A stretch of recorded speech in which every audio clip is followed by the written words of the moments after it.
सबसे पहले आज हम देखते हैं, पहले कोई स्टेप्स दोबारा आपको रिवाइज कराती हूँ ताकि आपको ये फिंगर टिप्स पे हो जाए। फर्स्ट स्टेप हमारा होता है नल एंड अल्टरनेटिव हाइपोथेसिस को फार्मूलेट करना। और मैंने आपको कल भी बताया था ये हमारा इक्वल टू और नॉट इक्वल टू, जिस एज वन में हमारा नॉट इक्वल टू आ जाता है वो हमारा हो जाता है टू साइडेड। और जब हमारा लेस देन हो या ग्रेटर देन हो तो ये हमारा वन टेल होता है। ठीक है, नेक्स्ट सेकंड स्टेप होता है हमारा level of significance. Third step होता है टेस्ट स्टैटिस्टिक, जिसमें हमने फार्मूला लिखना है कि हमने जी लगाना है या टी लगाना है, जो भी लगाना होता है वो लिखते हैं। फोर में उसमें वैल्यूज पुट करते हैं और कैलकुलेशंस करते हैं। फिफ्थ स्टेप में हम देखते हैं H1 के मुताबिक अपना क्रिटिकल रीजन। अगर वो टू साइडेड है तो हमारा अल्फा बाई टू हो जाएगा, g less than alpha by two और g greater than g one minus alpha by two. और थर्ड पे हमारा लेस देन अगर H1 होता है तो फिर g less than g alpha होता है। और अगर हमारा g greater than H1 greater than है तो g greater than g one minus alpha हो जाता है। उसके बाद आपका कंक्लूजन होता है। ठीक है, ये 6 स्टेप्स ही आपके क्वेश्चन में करने हैं।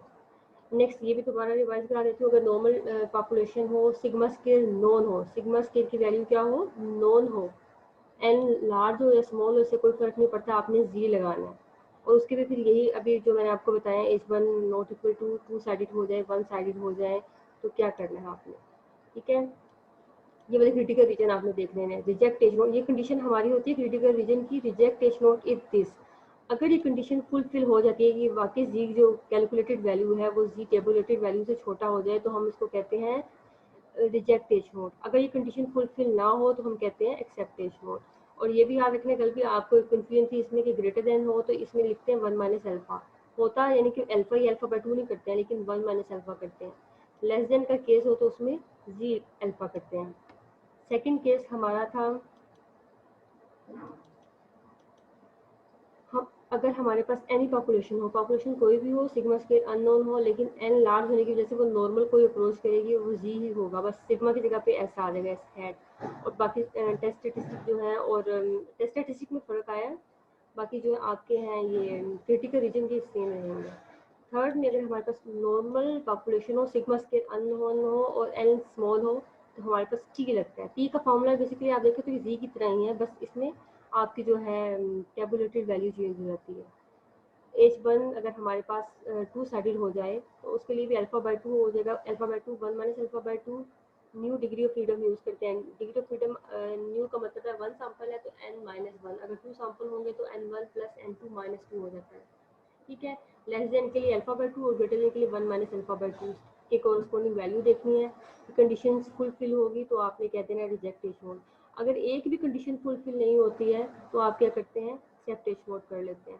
ठीक है, नेक्स्ट ग्रेटर देन के केस में इसमें भी वन माइनस अल्फा होता है, लेस देन के केस में इसमें भी अल्फा होता है। ठीक है, अब नेक्स्ट हम मूव करते हैं अपनी एक्सरसाइज की तरफ। क्वेश्चन नंबर 7 के ए तक हमने कल कर लिए थे, अब आज हमने करना है क्वेश्चन नंबर 7 के बी से। It is claimed that an It is claimed that an automobile is driven on the average no more than। अब मोर देन का मतलब जो ग्रेटर देन होता है, नो आ गया साथ, तो इसका मतलब है कि उसका ऑपोजिट हो जाएगा लेस देन इक्वल टू। अब लेस देन इक्वल टू हम किस में लगाते हैं, ये एच नोट में आता है या एच वन में आता है, ये हमारा एच नोट में आता है। जब भी इक्वालिटी होल्ड करती है लेस देन या ग्रेटर देन के साथ, वो एच नोट में आती है। 12,000 miles per year। To test this claim, a random sample of 100, अब ये आपके पास n हो गया, small n। Owners are asked to keep a record of miles they travel. Would you agree with the claim if the random sample showed an average of 12? अब ये आपका x बार हो गया, ये आपका s हैट हो गया। ठीक है, अब आपको अल्फा गिवन नहीं है इसमें, तो आपने अल्फा क्या लेना है, 0.05 ले लेना जब आपको गिवन नहीं होता। ठीक है, बाकी सारी चीज़ें गिवन है आपको। स्टैटिस्टिक आपने क्या लगाना है इसमें, जी लगेगा या टी लगेगा। इसमें हमारा देखिए एन लार्ज है और सिग्मा स्केल अननोन है, लेकिन एन लार्ज होने की वजह से इसमें हमारा जी ही लगेगा, और जी में अननोन वाला केस सेकंड केस लगेगा जो भी हमने फार्मूलाज देखे थे। ठीक है, नेक्स्ट हम मूव करते हैं क्वेश्चन नंबर 8 का ए part. Given the following information, what is your conclusion in testing each of the indicated null alternative hypotheses, assuming the populations are normal? Populations तो normal है, ये एक condition है। Next इसके बाद होता है आपको देखिए sample size given है 16, 25, 25, ये small sample size है, ठीक है, less than equal to 30 है, तो इसका मतलब small sample size है।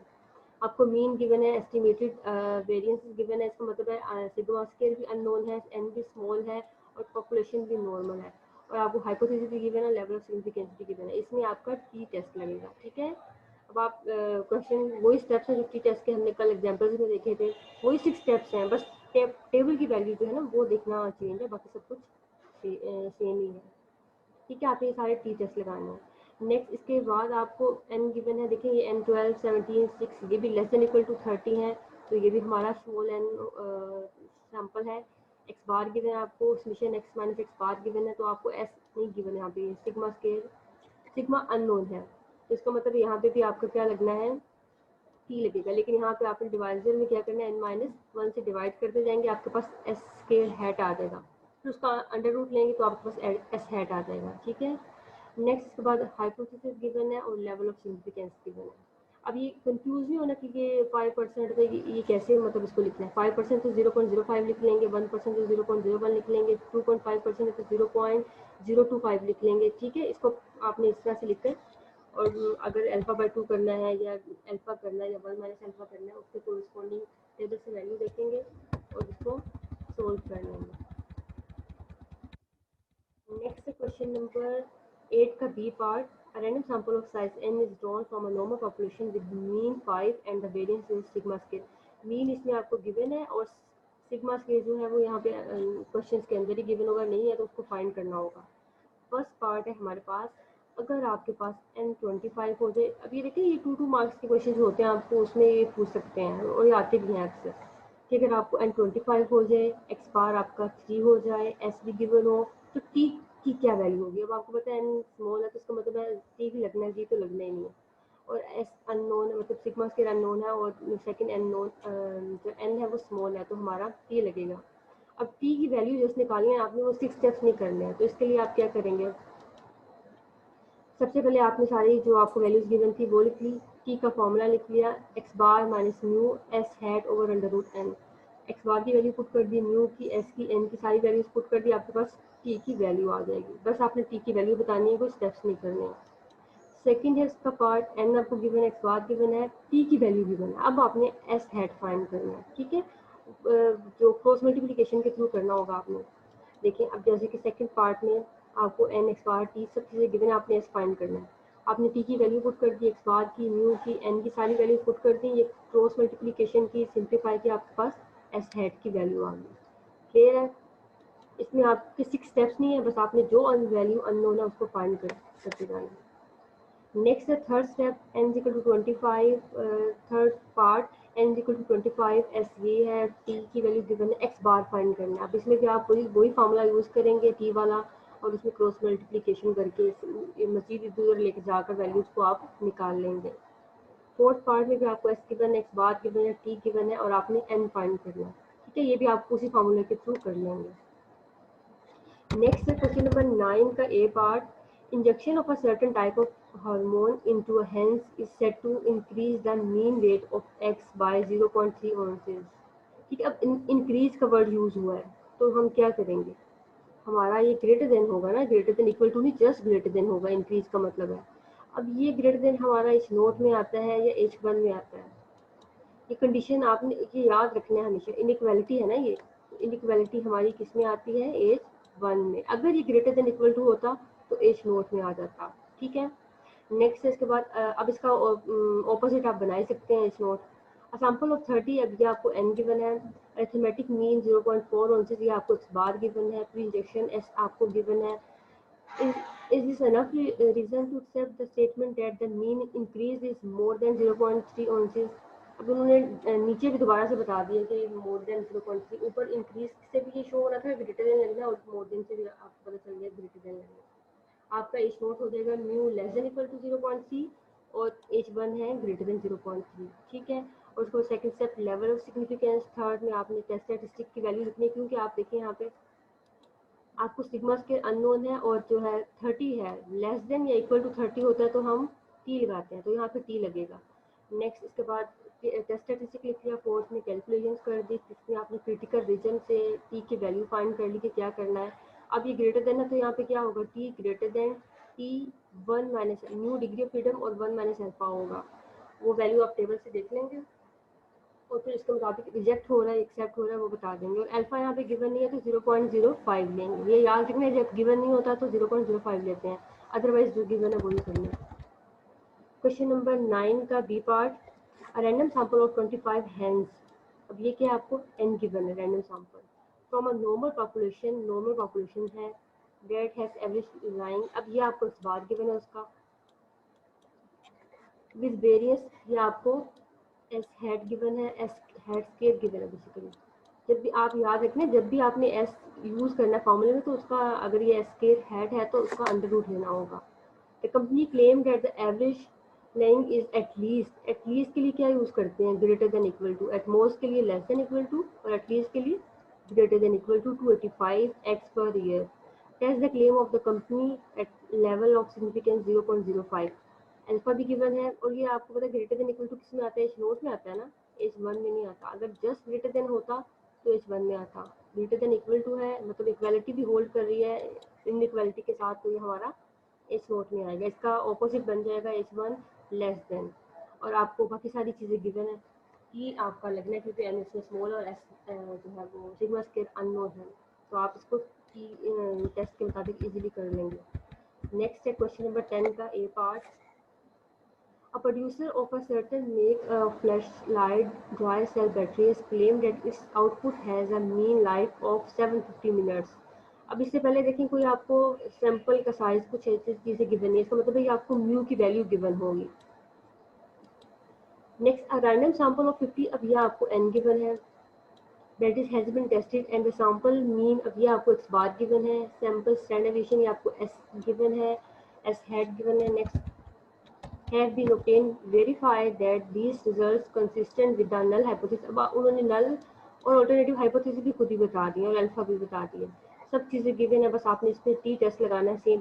पहले आप नल एंड अल्टरनेटिव हाइपोथेसिस को लिख लेंगे, सेकंड स्टेप में आपने अल्फा को लिख लेना है, लेवल ऑफ सिग्निफिकेंस को लिख लेना है, थर्ड स्टेप में आपने टेस्ट स्टैटिस्टिक को लिख लेना है, फोर्थ स्टेप में आपने कैलकुलेशंस कर लेनी है, फिफ्थ में आपने क्रिटिकल रीजन लिख लेना है और सिक्स में आपने कंक्लूजन कर लेना है कि ये आपका एक्सेप्ट हो रहा है या रिजेक्ट हो रहा है। ठीक है। नेक्स्ट इसके बाद क्वेश्चन नंबर 10 का बी पार्ट आपका, 10 individuals are chosen at random from a normal population. अब इसमें आपके पास एन क्या है, 10 है, ठीक है, और नॉर्मल पॉपुलेशन है, एन आपका स्मॉल है, याद रखना है, एंड हाइट आर फाउंड। अब ये आपको वैल्यूज गिवन है, इसका मतलब है एक्स बार भी खुद निकालना पड़ेगा और एस भी खुद निकालना पड़ेगा, तो टी ही लगेगा इसमें, सिग्मा के अननोन है इसमें। In the light of these data, discuss the suggestions that mean height in the population is 66 inches। अब आपको ये उन्होंने कह दी कि पॉपुलेशन की जो हाइट है वो 66 इंचेस है, कि आपको म्यू की वैल्यू गिवन है, ठीक है, ये आपको म्यू की वैल्यू गिवन है और आपको अल्फा यहाँ पे गिवन है तो आपने 0.05 खुद ले लिया, 5% ले लिया, जब गिवन नहीं होता तो 5% लेते हैं। अब यहाँ से आपने इन वैल्यू से एक्स बार निकाल लेना है और एस हैट निकाल लेना है, और एस हैट आपको पता है कि जिसका डिवाइजर क्या होता है हमारा n-1, अनबाइस जो एस्टिमेट होता है वो हमारा एस हैट होता है, ठीक है। सारी चीज़ें आपके पास आ जाएंगी और इक्वल टू और नॉट इक्वल टू का इसमें केस बनना है तो आपने इसको सोल्व कर लेना है। नेक्स्ट है क्वेश्चन नंबर 11 का ए पार्ट, 10 कर्टन्स। अब ये अब क्या है, ये आपका एन हो गया, are taken at random from automobile filling machine, the mean net weight of the 10 cartons is this. अब ये आपको देखिए इन सैंपल का मीन कितना, तो ये एक्स बार गिवन होगा, ठीक है, and the sum of square of deviation from the mean is this. अब ये आपको sum of square deviation given है तो ये क्या होगा, summation x minus x bar whole square given, ये वैल्यू गिवन है आपको। इससे आपने एस निकालना होगा तो इसको n-1 डिवाइजर करेंगे तो एस स्केयर हैट हो जाएगा, उसको अंडर फर्दर अंडर रूट लेंगे तो आपके पास एस हैट आ जाएगा। डज द सैंपल डिफर, अब मैंने आपको बताया था जहाँ पे भी डिफर चेंज इस तरह के वर्ड यूज होते हैं तो ये आपको शो करते हैं इक्वल टू और नॉट इक्वल टू, यानी कि टू साइडेड टेस्ट आपका है। फ्रॉम इंटेंडेड वेट ऑफ 16 ओजी। अब आपका एच नोट क्या हो जाएगा, म्यू इज इक्वल टू 16 और आपका एच वन क्या हो जाएगा, म्यू नॉट इक्वल टू 16, और अल्फा इसमें गिवन नहीं है तो आपने 5% ले लेना है। थर्ड स्टेप आपका टेस्ट स्टैटिस्टिक टी लगना है इसमें, क्योंकि इसमें एन भी स्मॉल है और एस भी अननोन है। फोर्थ स्टेप में आपने कैलकुलेशंस कर लेनी है। फिफ्थ में आपने जाके क्रिटिकल रीजन से टेबल की वैल्यूज फाइंड कर लेनी है। इसमें टेबल की वैल्यू 2 आएंगी क्योंकि ये इक्वल टू और नॉट इक्वल टू का केस है, टू साइडेड है। अब टू साइडेड में आपके पास टेबल की 2 वैल्यूज आती हैं, उसके मुताबिक आपने क्रिटिकल रीजन से देख लेना कि एक्सेप्ट हो रहा है या रिजेक्ट हो रहा है। ठीक है, नेक्स्ट है क्वेश्चन नंबर 11 का B part. In the past, a machine has produced washers having thickness of 0.05 inches. अब ये आपको म्यू गिवन है क्योंकि इससे पहले कोई एन सैंपल नहीं given. To determine whether the machine is proper working order a sample, अब ये आपको एन गिवन है। चूजन फ्रॉम द मीन, अब ये आपको एक्स बार गिवन है। इंचेस एंड स्टैंडर्ड डेविएशन ये एस हेड गिवन है। Test the hypothesis machine is proper working order using the level of significance 0.05, alpha आपको गिवन है। अब इसमें आपने प्रॉपर ऑर्डर देखना है कि वो सही काम कर रही है या नहीं कर रही है। तो इसमें यही दो पॉसिबिलिटीज है, या तो वो सही काम कर रही है या नहीं कर रही है। तो इसमें भी आपका इक्वल टू और नॉट इक्वल टू वाला केस बन जाएगा। जहाँ पे दो पॉसिबिलिटीज होती हैं तो वो ये रहता है। यहाँ पे कोई आप देखते हो किसी चीज़ में डिफेक्ट है, वो डिक्रीज हो रहा है किसी चीज़ में तो लेस देन लगा लेते हैं, कोई चीज़ इंक्रीज हो रही होती है तो ग्रेटर देन लगा लेते हैं। ठीक है, आपने नल एंड अल्टरनेटिव हाइपोथेसिस लिखना है, लेवल ऑफ सिग्निफिकेंस लिखना है। थर्ड पे आपने टेस्ट स्टैटिस्टिक, फोर्थ में आपने कैलकुलेशंस करनी है, फिफ्थ में क्रिटिकल रीजन आ जाएगा, इसका भी टू साइडेड होगा। सिक्स में जाके कंक्लूजन आपने दे देना है। नेक्स्ट है क्वेश्चन नंबर 12 का ए part. A random sample of 16, ये भी आपका देखिए स्मॉल आ गया। From a normal population, population normal है, शोर अ मीन, अब ये आपको एक्स बार गिवन है। And the sum of square of deviation, जो भी आपको ऊपर summation x minus x bar की वैल्यू गिवन थी उसी तरह ये वाली वैल्यू गिवन है आपको। डायरेक्ट एस हैट नहीं given, summation x minus x bar की वैल्यू गिवन है। इसको n माइनस 1 डिवाइजर करेंगे तो आपके पास एस हैट आ जाएगा। Show that the assumption of mean 43.5 inches for the population is not reasonable. अब रीजनेबल है या नहीं है, ये भी दो पॉसिबिलिटीज हैं। ये भी मैंने आपको बताया था, आपने स्टार्टिंग में जब ऑल्टरनेटिव हाइपोथेसिस पढ़ा था उसमें आपने देखी थी, ये कुछ आपको टर्म्स यूज की हुई थी। इसमें भी इक्वल टू और नॉट इक्वल टू का केस बनना है। And 95% confidence limits for this mean is this. अब आपने एक तो क्वेश्चन, दो क्वेश्चन है इस क्वेश्चन में। एक फर्स्ट आपने करना है, आपको एन गिवन है, एक्स बार गिवन है, म्यू की वैल्यू गिवन है ये, और नेक्स्ट है एस हेड का वैल्यू निकाल लेंगे। आपने टी टेस्ट लगा के एक क्वेश्चन कर लेना है टेस्टिंग का। सेकंड में उन्होंने कहा कि आप इसमें आपने अल्फा 5% यूज़ करना है। नेक्स्ट इसके बाद है 95% कॉन्फिडेंस इंटरवल, यानी कि 1 माइनस अल्फा की देना है आपको। अभी 1 माइनस अल्फा के मुताबिक आपने कॉन्फिडेंस लिमिट्स निकालनी है जो आप निकालते थे एक्स बार प्लस माइनस जी 1 माइनस जी नहीं सॉरी इसमें टी लिखना है, टी अल्फा बाई 2 और उसके बाद एस ओवर √10, ये करके आपका ये वाला क्वेश्चन सोल्व हो जाएगा और उसका आंसर उन्होंने बता दिया कि ये आना चाहिए।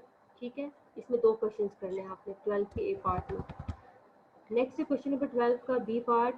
अ रैंडम सैंपल ऑफ 9 का मतलब एन आपका स्मॉल है, man of a large city gave mean, अभी आपका x bar given and unbiased estimate of the population variance S head was this. अब ये आपको स्केट गिवन है। अब इसका जब आपने एस यूज़ करना तो अंडर रूट ले लेंगे। Are these data consistent with the assumption of mean height of 68.5 inches for the men of the city? अब इसमें भी आपको इक्वल टू और नॉट इक्वल टू कंसिस्टेंट, जब किसी चीज़ कंसिस्टेंसी के बारे में पूछते हैं तब भी आपने इक्वल टू और नॉट इक्वल टू ही लगाना होता है। ठीक है, और एन स्मॉल है, एस भी अननोन है, तो इसमें भी आपका टी टेस्ट ही लगेगा। बिल्कुल इसी छोटे छोटे से क्वेश्चन सेम स्टेप्स हैं। अब बेसिकली इसमें आपको एक्सरसाइजेज में क्वेश्चन इसलिए ज़्यादा दिए होते हैं कि आपकी प्रैक्टिस ज़्यादा हो जाए और आप इजीली इसको कर सकें। फिर आपको ये फिंगर टिप्स पे हो जाएंगे, जब बार बार आप सेम सेम क्वेश्चन करते जाएंगे तो आपको फार्मूलाज अच्छी तरह से याद हो जाएंगे। Any question?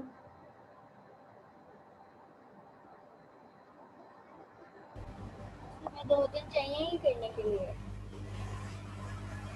ये क्वेश्चन किसने पूछना है? अभी लिखा हुआ है चैट में। ये मैंने लिखा था, मिस मैंने लिखा था। अच्छा चलिए पूछो, कौन सा क्वेश्चन आपको पूछना है? मैंने पूछना था, एक सेकंड है, मैं भूल गई हूँ। ईशा आपने भी पूछना, आप भी पूछे जल्दी जल्दी, कौन सा आपने पूछना है इसमें? दो तीन ही दो तीन ही चाहिए, बिल्कुल थोड़े से तो हैं छोटे छोटे से क्वेश्चन।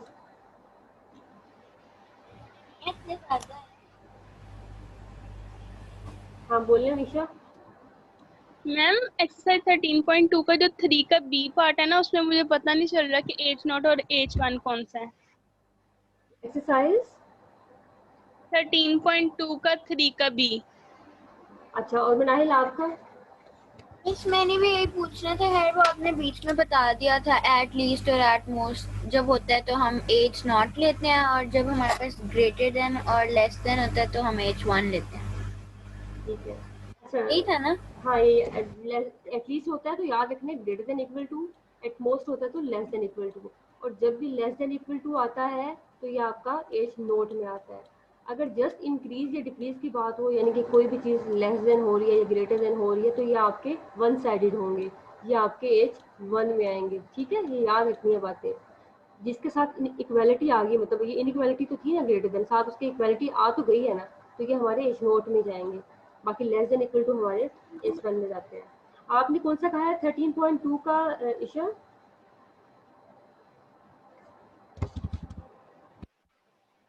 मैम 3 का बी। सी का बी पार्ट, चलिए इसको देख लेते हैं। 10 dry cells were taken from a store and voltage test gave the following result। आपको ये वैल्यूज गिवन है और n गिवन है 10, ठीक है, और x की वैल्यूज गिवन है। The mean voltage of the cell were stores, अब ये आपको म्यू गिवन है पॉपुलेशन का, अज्यूमिंग पॉपुलेशन स्टैंडर्ड डेविएशन, अब ये आपको पॉपुलेशन का सिग्मा भी नोन है, यानी कि सिग्मा की वैल्यू गिवन है। इज देयर रीजन, अब ये अभी भी मैंने अभी आपको बताया है, जहाँ पे किसी चीज़ की डिटोराइड होता है या डिक्रीज होता है तो वो लेस देन आता है। ठीक है, कि एक वर्ड आपको शो कर रहा है कि आपने क्या करना है, ये वाला वर्ड ये बता रहा है कि आपकी जो रीज़न है to believe that the sales have deteriorated, कि आपके जो सेल है वो खराब हुए हैं या नहीं हुए, तो इसलिए आपका यहाँ पे लेस देन आएगा। और लेस देन हमारा किस में आता है, एज 1 में आता है। किसी भी चीज़ के बारे में कुछ डिक्रीज हुआ है या डिटोराइड हुआ है तो इस तरह की चीज़ों में लेस देन आएगा। किसी चीज़ के बारे में इंक्रीज हुआ या मोर देन हुआ है तो वो आपका ग्रेटर देन होगा और वो आपका एज 1 में आएगा। और कोई क्वेश्चन? और मैम 4 का ए भी बता दें। Sample of 400 males, अभी आपको n given है, is found to have mean height of 67.47 inches, can it be recorded। अब ये मैंने आपको कल बताया था, आपने ध्यान से नहीं सुना था। मैंने कहा था जब भी किसी चीज़ के बारे में कहते हैं कंसिस्टेंसी या कैन इट बी रिकॉर्डेड, इस तरह की चीज़ें जब कहते हैं तो इसका मतलब आपने उसके लिए इक्वल टू और नॉट इक्वल टू ही यूज़ करना है। ठीक है, ये छोटी छोटी सी टर्म्स अभी आपकी 3-4 एक्सरसाइजेज रहती हैं इसी चैप्टर की, तो उनमें आपने टेस्ट स्टैटिस्टिक ऐसे ही जज करना है। आपने देखना है डिटराइड हो रहा है या रिगार्डेड हो रहा है या डिफर या नॉट चेंजेबल या कंसिस्टेंसी, ये सारे वर्ड यूज होंगे, तो इनको आपने याद रखना है कि किसके लिए लेस देन, किसके लिए ग्रेटर देन, और किसके लिए इक्वल टू और किसके लिए नॉट इक्वल टू। और किसी का कोई क्वेश्चन हो? और मैम एक दफा ये बता दें, मतलब लास्ट स्टेप में ये तो पता चल जाता है कि एच नॉट रिजेक्ट करना है या एक्सेप्ट करना है, लेकिन मतलब लिखना कैसे वो बता दें एक दफा। ये मैं आपको एग्जांपल से बता देती हूँ। ये कल आई थिंक ईशा ने भी पूछा था। यही लेते हैं जो भी सामने आ गया। अब देखिए हमारा ये टेस्ट स्टैटिस्टिक, ये तो आपको पता चल गया ये ग्रेटर देन है, ये लेस देन इक्वल टू। ठीक है, हमने एच नोट एच 1 सब कुछ लिख लिया, आपने वैल्यूज कैलकुलेट कर ली, सब कुछ आ गया हमारे पास। अब नेक्स्ट हमारी बारी आती है क्रिटिकल रीजन, जिसकी बेस पर हमने कंक्लूजन करना होता है कि हम रिजेक्ट कर रहे हैं या एक्सेप्ट कर रहे हैं। अब हमारी जो की कैलकुलेटेड वैल्यू है, ठीक है, अब आपने जो क्रिटिकल रीजन देखे देखे ना, अगर इस तरह लिखा होता है जी ग्रेटर देन जी अल्फा, अगर इस तरह फॉर एग्जांपल ऐसे लिखा हुआ है तो इसका मतलब है ये जी अल्फा वाली ये टेबल की वैल्यू है, जो जी है ये आपकी टेस्ट स्टैटिस्टिक से कैलकुलेटेड वैल्यू आई है। ठीक है, याद रखना ये कैलकुलेटेड वैल्यू होती है और ये टेबुलेटेड वैल्यू होती है। फॉर एग्जाम्पल यहाँ पे टी ग्रेटर देन 2.132 है, उन्होंने टी की टेबुलेटेड वैल्यू निकाली है वो 2.13 आ गई, कैलकुलेटेड वैल्यू निकाली वो 1.40 आ गई। हम यहाँ पे पुट करते हैं 1.40 ग्रेटर देन 2.132। ठीक है, ये आ गया हमारा क्रिटिकल रीजन में। अब हमने देखना है कंडीशन फुलफिल हो रही है या नहीं हो रही है। हमारी कंडीशन क्या होती है, जो भी कंडीशन हमारी अपने एच नोट के मुताबिक बनती है, साथ हम लिखते हैं reject H note, reject H note if ये कंडीशन होल्ड करेगी तो रिजेक्ट होगा। अब ये कंडीशन होल्ड कर रही है या नहीं कर रही है, ये देखिए 1.40 बड़ा है 2.13 से, ये कंडीशन होल्ड कर रही है या नहीं कर रही है, बताएं।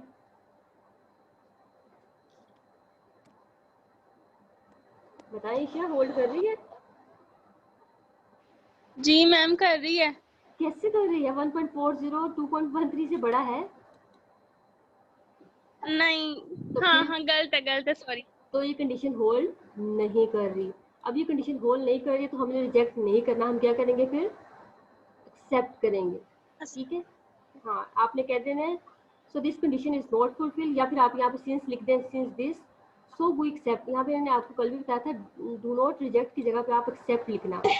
सो we accept H naught and conclude that, ठीक है। सो वी याद रखना जो आपके यहाँ पे लिखा है, so we accept H naught and conclude that. अब ऊपर हमारा एच नोट को जो हमने एक्सेप्ट किया वो है क्या, एंड कंक्लूड दैट मीन है ना, मीन की टेस्टिंग है, mean yield is not greater than 4.5 barrel. अब ये ग्रेटर देन के लिए था, लेकिन हमारा तो ये वाला प्रूव हुआ है ना कि ये वाला हमारा हाइपोथेसिस के मुताबिक ठीक है, तो हमने कह दिया so we reject H naught, so we accept H naught and conclude that mean yield is not more than 4.5 barrel, ठीक है। एक और एग्जांपल देख लेते हैं इसके ऊपर जो भी होती है। अच्छा, इसमें आपका greater than equal to H naught में आता है, लेस देन आ गया इसमें 93 H1 में। आपने टेस्ट स्टैटिस्टिक से वैल्यू निकाल ली, वो आपकी टी की वैल्यू आ गई -1, टेबुलेटेड वैल्यू आपकी आ गई -1.38, ठीक है। अब नेक्स्ट स्टेप क्या होता है, आपने H1 के मुताबिक अपना क्रिटिकल रीजन लिखना है। लेस देन है तो यहाँ पे क्या आ जाएगा, ये वाला आपका T less than T alpha new degree of freedom, ये आ जाएगी। अब टी की वैल्यू यहाँ पे आपकी क्या आ गई थी, -1.318, लेस देन टी की वैल्यू यहाँ पे क्या आई है, -1। अब ये मुझे बताएं कंडीशन होल्ड कर रही है या नहीं। आपको मैंने कल भी बताया था नेगेटिव में जितनी वैल्यू बड़ी होती जाती है वो उतनी छोटी होती जाती है, और जितनी छोटी होती है वो उतनी बड़ी होती है। तो अभी कंडीशन होल्ड कर रही है या नहीं, -1 छोटा है -1.38 से, ये कंडीशन होल्ड कर रही है या नहीं कर रही है। -1 रियल में देखें वैसे तो ये छोटा है अगर पॉजिटिव वैल्यू में हो, और 1.38 बड़ा है, लेकिन नेगेटिव वैल्यूज में ये -1 जो है हमारा छोटा होता है और -13 हमारा बड़ा होता है। तो ये क्या हो जाएगा हमारा, ये कंडीशन होल्ड नहीं कर रही है। दोबारा ध्यान से देखें, -1 लेस देन ये इससे है -1.38 से या नहीं, तो ये हमारा नहीं है, ये कंडीशन होल्ड नहीं कर रही। तो हम क्या कर देंगे, एक्सेप्ट एच नोट कर लेंगे, ठीक है। Accept H naught and conclude that mean proportion is not decrease 93%। इसके बाद ये तो सारी कंडीशन नॉट होल्ड वाले थे, वो कंडीशन होल्ड वाला देख लेते हैं ताकि आपको ज़्यादा क्लियर हो जाए। इस -1 बड़ा है कि छोटा है? -1 आपका जितनी वैल्यूज छोटा है, नहीं सॉरी बड़ा है सॉरी, नहीं बड़ा है ना, वही बड़ा कह है, रही हूँ। हाँ बड़ा है, बड़ा है। -1 बड़ा है -1.38 से, लेकिन वो कंडीशन फुलफिल नहीं हो रही थी। हाँ अच्छा, जी हाँ जी। अब इसमें है आपके पास देखें म्यू ग्रेटर देन है 5000 और एक है mu less than equal to 5000। अब इसमें आपका ग्रेटर देन के मुताबिक क्या बनेगा, z greater than z1 minus alpha, ठीक है। z1 माइनस अल्फा की आपने वैल्यू देखी तो वो आपके पास आ जाती है 2.576, और टी कैलकुलेटेड जी कैलकुलेटेड वैल्यू आपके पास क्या आई है 3.20। अब ये कंडीशन फुलफिल हो रही है या नहीं हो रही है कि आपका जो है 3.20 बड़ा है 2.576 से, ये कंडीशन फुलफिल हो रही है या नहीं हो रही है, ये कंडीशन फुलफिल हो रही है। अब जब कंडीशन फुलफिल हो जाती है तो हम क्या करते हैं, रिजेक्ट एच नोट, याद रखना है हमेशा, कंडीशन फुलफिल होती है तो हम रिजेक्ट एच नोट करते हैं। तो हमने कह दिया so we reject H naught and conclude that mean breaking strength is more than 5000, आपका ये एक्सेप्ट हुआ है ना। So we reject H naught and accept H1, ठीक है। और एक्सेप्ट H1 में आपने क्या एक्सेप्ट किया कि म्यू है वो वाकई ग्रेटर देन 5000 है, ठीक है। अब पर समझ आ गई कि कैसे मैम लिखना। हाँ जी मैम हम यूँ नहीं लिख सकते, मतलब simple reject H not because this condition मतलब होल्ड नहीं थी, ये जरूरी सारा लिखना है? कौन सा जरूरी सारा लिखना है, देखो आपके क्रिटिकल रीजन में तो यहाँ तक लिख दिया ना, जो आपका ये यहाँ तक क्रिटिकल रीजन होता है ये 3.20 ग्रेटर देन 2.56, ठीक है।